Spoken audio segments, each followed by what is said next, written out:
तो भगत जनों बताते हैं कि कैसे राजा परीक्षित जी और कलयुग के बीच में क्या क्या वार्ता हुई। वो जब कली काल राजा परीक्षित के राज्य में प्रवेश करना चाह रहा था तो घूमते हुए राजा ने देखा, तो वह दंड देने के लिए राजा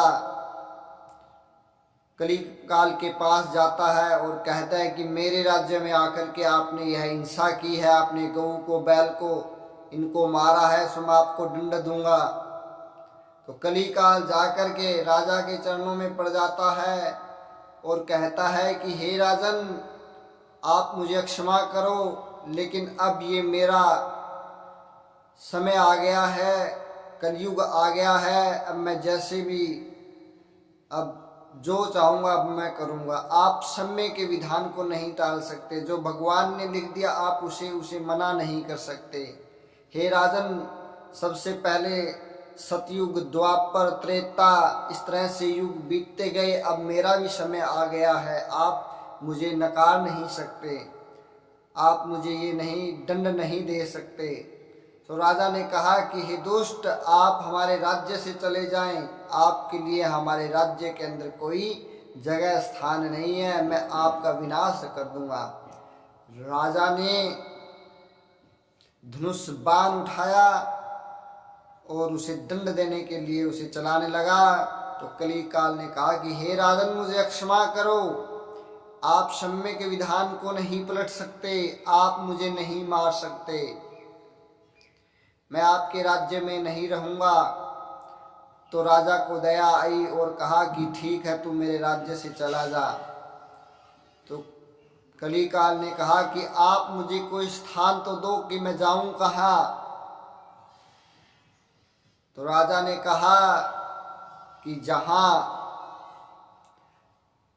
मदिरा पान होता हो, जहाँ नारी संग होता हो, जहां जुआ खेला जाता हो, जहाँ हिंसा होती हो, आप वहाँ रहना और अपने राज्य को, आप अपने काल को आप चला लेना। तो कली काल ने कहा कि ठीक है राजन, लेकिन मैं संतुष्ट नहीं हुआ, आपको कोई और स्थान भी मुझे रहने के लिए देना पड़ेगा।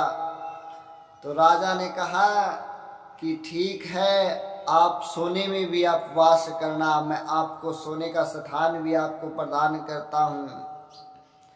अब राजा को ये नहीं पता कि आपने सोने का स्थान तो इन्हें दे दिया, लेकिन सोने का जो मुकुट है वो आपके सर के ऊपर ही है। अब कली काल सोच रहा था कि कैसे मैं राजा से गलत काम करवाऊं और कैसे मैं अपना साम्राज्य को आगे बढ़ाऊं।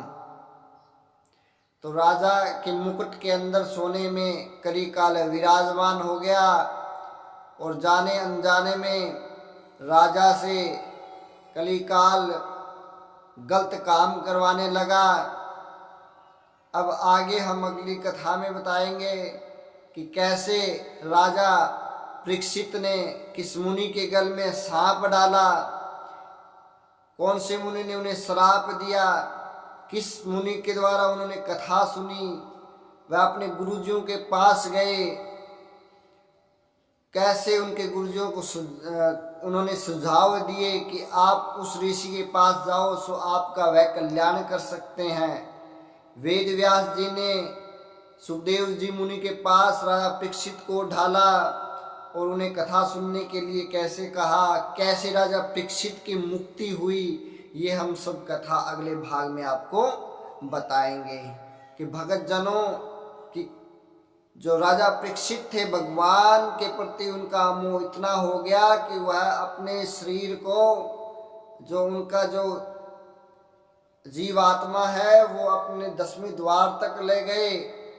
जब नाग उनको डसा तो वो मिट्टी में लगा, जो उनका जीव था वो 10वें द्वार में था, और जब नाग उनको डसा तो वो जो उनका शरीर था वो मिट्टी हो चुका था। तो इस प्रकार से भगवान के अंदर लीन होने के लिए भगवान की भक्ति करनी चाहिए। भगवान पर संदेह नहीं करना चाहिए कि भगवान है कि नहीं है। नास्तिक नहीं होना चाहिए, आस्तिक होना चाहिए। बोली श्रीमन नारायण भगवान की जय हो।